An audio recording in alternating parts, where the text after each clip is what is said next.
안녕하세요. 김태현 목사입니다. 뚜벅뚜벅 메시지. 오늘은 고린도전서 18번째.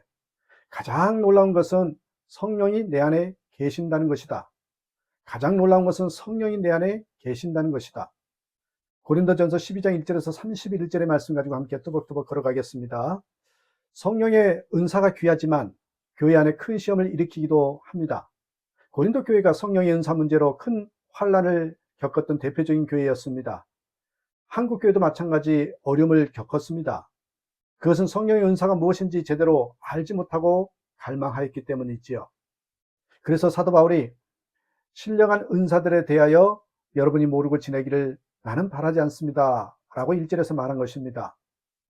사도 바울이 첫 번째 강조한 것은 모든 그리스도 안에 성령이 임하였다는 것입니다. 그 증거가 예수님을 주님이라고 믿고 고백하는 것이지요. 3절, 그러므로 나는 여러분에게 알려드립니다.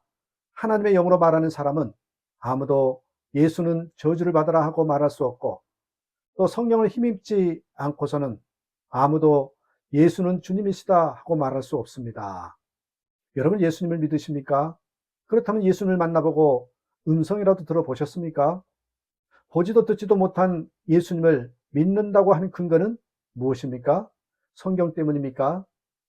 틀린 말은 아니지만 성경을 읽는 사람은 다 예수를 믿는 것인가요? 성령의 역사 때문입니다. 성령께서 우리 안에 임하셔서 복음을 듣고 성경을 읽을 때 믿어지게 하신 것입니다. 그러므로 예수님을 믿는 우리 안에 성령이 계신 것입니다. 이것이 가장 놀라운 일입니다. 가장 은혜스러운 거죠. 많은 그리스도인들이 방언하기를 원합니다. 기적이 일어나는 것을 보고 싶어 합니다. 그러나 방언을 하게 하고 기적을 일으키는 성령께서 이미 마음에 임하신 것에 대하여는 별로 놀라지 않습니다. 이것이 해결되어야 합니다. 성령의 은사는 성도가 올바로 신앙생활을 하고 불신자에게 복음을 전하고 교회를 세우기 위해서 성령께서 성도들을 통하여 역사하는 능력입니다. 그러므로 성령께서 임하신 사람은 누구나 은사를 받습니다. 어떤 교회는 저는 받은 은사가 없습니다라고 말합니다. 그것은 겸손한 표현이 아니라 무지한 것입니다. 성령 그분이 능력인데 성령이 계신데 어찌 능력이 없다고 말한단 말입니까? 4절에서 6절에 보면 은사는 이 은사를 섬기는 일이라 하였습니다. 4절, 은사는 여러 가지지만 그것을 주시는 분은 같은 성령이십니다. 섬기는 일은 여러 가지지만 섬김을 받으시는 분은 같은 주님이십니다. 일의 성과는 여러 가지지만 모든 사람에게서 모든 일을 하시는 분은 같은 하나님이십니다. 또 8절에 보면 쭉 한번 보세요. 어떤 사람에게는 지혜의 말씀을 주시고 어떤 사람에게는 지식의 말씀, 어떤 사람에게는 믿음, 어떤 사람에게는 병 고치는 은사, 어떤 사람에게는 기적을 행하는 능력, 어떤 사람에게는 예언하는 은사, 어떤 사람에게는 영을 분별하는 은사, 어떤 사람에게는 여러 가지 방언을 말하는 은사, 어떤 사람에게는 그 방언을 통역하는 은사를 주신다고 했습니다. 이것이 다 교회가 제 역할을 하기 위하여 필요한 것이기 때문이지요. 중요한 것은 이 모든 은사를 한 성령께서 주셨다라는 것입니다. 11절, 이 모든 일은 한 분이신 같은 성령이 하시며 그는 원하시는 대로 각 사람에게 은사를 나누어 주십니다. 그러므로 은사에는 크고 작은 것이 없고 귀하고 천한 것이 없습니다. 다 한 성령이 주신 것이기 때문이죠. 우리 몸의 각 지체에 귀하고 천한 것이 없는 것과 같습니다. 머리가 자랑을 합니까? 발가락이라고 부끄러워합니까? 오히려 몸에 어디가 약하다면 온몸이 그 약한 부분을 돕듯이 강한 은사를 받았다면 약한 지체를 섬겨야 정상입니다. 성령의 은사에 대한 가장 중요한 분별 기준은 그 은사와 능력이 얼마나 크고 놀라우냐가 아닙니다. 그가 정말 성령을 의식하며 철저히 성령께 복종하는 사람인가 하는 것입니다. 성령으로 시작하였다가 악령의 도구가 되는 사람도 있습니다. 어느 순간부터 성령께 순종하지 않고 탐욕과 죄, 거짓의 종로를 타게 되면 그렇게 됩니다. 그러나 겉으로는 능력이 나타나니 사람들이 속는 것이죠. 무엇보다도 중요한 분별 기준은 교회 공동체를 세우느냐 하는 것입니다. 7절, 각 사람에게 성령을 나타내 주시는 것은 공동 이익을 위한 것입니다. 그러므로 은사를 가지고 자랑하거나 교만하고 싸우고 갈라진다면 성령의 역사가 아닙니다. 성령께서는 반드시 교회가 분열되지 않게 하시고 다른 교인들을 자기 몸처럼 풀고 함께 울고 함께 웃게 하십니다. 마음에 안 드는 교인도 다른 교회도 품게 하시지요.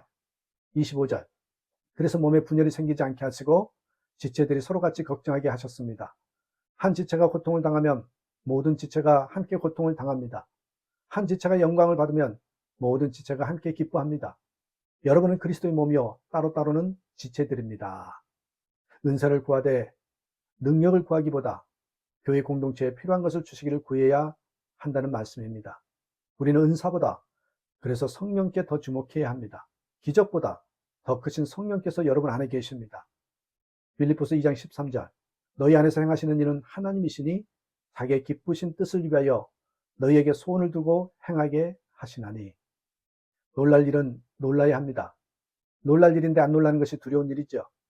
왜 성령께서 우리 안에 거하시는데 놀라운 역사를 경험하지 못하는 것입니까? 우리가 성령께서 우리 안에 거하신다는 일을 실제로 믿지 않고 무시하기 때문입니다.